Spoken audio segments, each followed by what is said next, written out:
ইমাম আহমদ ইবনে হাম্বলের নাম শুনেছেন? হাম্বলি মাযহাবের প্রতিষ্ঠাতা।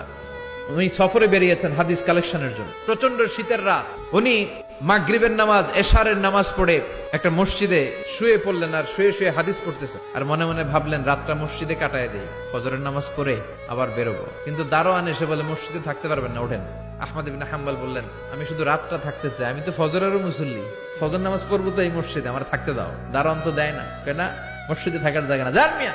উনি যে আহমদ ইবনে হাম্বল এটা চিনে নাই, থাকতে দেয়। কি করবে এখন? উনি কাঁথা গুছিয়ে হাদিসের কিতাব নিয়ে কাঁধের মধ্যে ব্যাগ নিয়ে মসজিদ থেকে বের হয়ে গেলেন। কি আর করবেন, প্রচন্ড শীত, আর কাঁপতেছেন বুড়ো মানুষ। প্রতিমধ্যে দেখলেন বাজার একজন খাব্বাজ, শাবুন খাব্বাজ, যুবক রুটি বিক্রেতা। সে রুটি বিক্রি করে, চুলার মধ্যে রুটি সেকে। সে যে সালাম দিল, আসসালামু আলাইকুম। যুবক বলে, ওয়ালাইকুম আসসালাম। আহমদ ইবনে হাম্বল বলে, যুবক, আমার যাওয়ার জায়গা নেই, সফরে বেরিয়েছি, খুব শীতে কষ্ট পাচ্ছি, রাতে যদি তোমার এই চুলা থেকে একটু আগুন পোহাই, কোনো সমস্যা? যুবক বলে, না না, সমস্যা না, আহলান ওয়া সাহলান, খোশ আমদেদ, আসেন আসেন, আপনি আগুন পোহাইলে আমার সমস্যা কি? সুবহানাল্লাহ পড়েন। আল্লাহ শুকরিয়া করে উনি বসলেন আর আগুন পোহাচ্ছেন। আর খেয়াল করলেন যুবক রুটি বানায় আর পরে আস্তাগফিরুল্লাহ, রুটির দলা বানায় পরে আস্তাগফিরুল্লাহ, খামির বানায় আর পরে আস্তাগফিরুল্লাহ, রুটি নিয়ে উনুনের ভিতরে চুলার ভিতরে সেকা দেয় আর পরে আস্তাগফিরুল্লাহ। দোকানদারের কাছে কেউ আসলেই সে রুটি দেয় আর পরে আস্তাগফিরুল্লাহ। ক্রেতার কাছ থেকে টাকা নিয়ে ক্যাশ বক্সে রাখে আর কি পড়ে? আবার রুটি বানানো শুরু করে আর কি পড়ে? খালি এটাই পড়তেছে। ইমাম আহমদ ইবনে হাম্বল তো অবাক, কিরে এটা আবার কেমন যুবক, খালি আস্তাগফিরুল্লাহ। উনি প্রশ্ন করলেন, যুবক ঘটনা কি? আসার পর থেকেই তোমার দেখতেছি তুমি রুটি বানাও, রুটি বিক্রি করো আর পড়ো আস্তাগফিরুল্লাহ, মালাকা ইয়া শাবাব।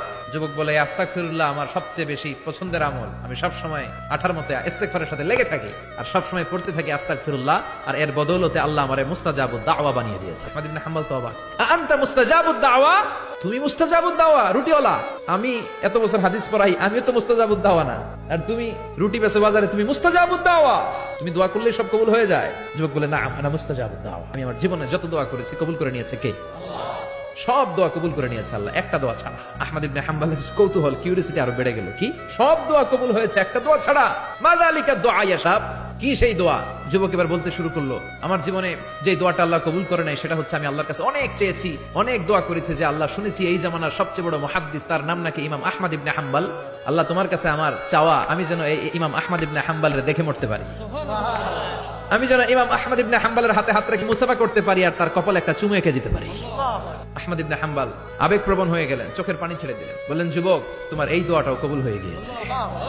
আহমদ ইবনে হাম্বলের দেখা আর সাক্ষাৎ পাওয়ার জন্য আহমদ ইবনে হাম্বলের বাড়িতে তোমার যাওয়ার দরকার নাই, আহমদ ইবনে হাম্বল তোমার দরবারে ছুটে এসেছে। আনা আহমদ ইবনে হাম্বল মুহাদ্দিসুদ দাহর, আমি নিজেই আহমদ ইবনে হাম্বল। যুবক চোখের পানি ছেড়ে দেয়, আহমদ ইবনে হাম্বল চোখের পানি ছেড়ে দেয়। যুবক চিৎকার মেরে ইমাম আহমদ ইবনে হাম্বলকে জড়িয়ে ধরে, হাতে হাত রেখে মুসাফা করে, কপালের মধ্যে চুমু খায়।